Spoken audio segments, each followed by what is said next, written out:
Social media के माध्यम से मुझे पता चला कि मेरे पास एक लेटर आया है जिसमें लिखा है कि पार्टी आपको आपकी अनुशासनहीनता को देखते हुए पद मुक्त करती है। यानी कि पार्टी ने मुझे मेरी अनुशासनहीनता के लिए पद मुक्त किया है।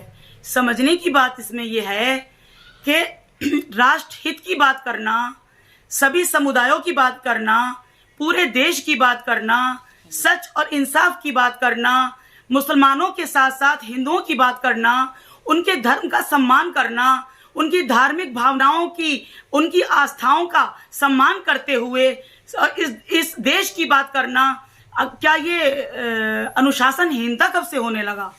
मुझे बड़ी हैरानी है इस बात कर की कि उन्होंने मुझे पदमुक्त सिर्फ इसलिए किया है कि मैंने अनुशासनहीनता की है। तो ऐसी अनुशासनहीनता तो मैं बार बार करना चाहूंगी। तो जाहिर सी बात है, मैं समाजवादी पार्टी में रहने का फिर मेरा कोई मतलब नहीं है। वो पार्टी मुझे रखेगी ही नहीं।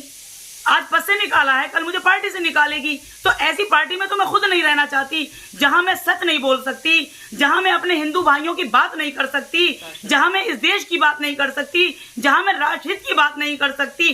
पहले मैंने जो भी कुछ इस पार्टी में रहते हुए तुष्टीकरण की राजनीति की, सिर्फ एक तरफा एक वर्ग विशेष की राजनीति की। लेकिन जब मुझे आत्मज्ञान हुआ, जब मुझे मेरे जमीर ने, मेरी आत्मा ने मुझे झंझोड़ा और मुझे लगा कि जिस देश में मैं रहती हूं, मुझे उस देश की बात करनी चाहिए, जिस देश का मैंने नमक खाया है, मुझे किसी पार्टी की बात नहीं करनी चाहिए, मुझे अपने पूरे देश के, अपने सभी भाइयों की बात करनी चाहिए। तो इसके लिए मुझे पार्टी से पद मुक्त कर दिया गया।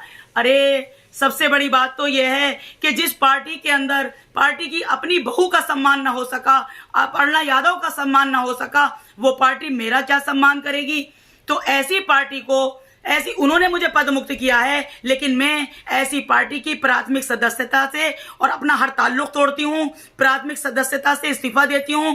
मैं ऐसी पार्टी में बिल्कुल भी रहना नहीं चाहूंगी। मुझे कभी कुर्सी का लालच ना था, ना है, ना मुझे पद का लालच था, ना है। मैं तो हमेशा से एक सोशल वर्कर की हैसियत से, एक लेखिका की हैसियत से, एक कवित्री की हैसियत से भी मैं हमेशा अच्छा काम करती रही हूं। लेकिन मुझे लगता था कि समाजवादी पार्टी में रहकर मैं अपने दिल की बात नहीं कर पाती थी, मैं अपनी आत्मा की बात नहीं कर पाती थी और मैं राष्ट्रहित की बात नहीं कर पाती थी।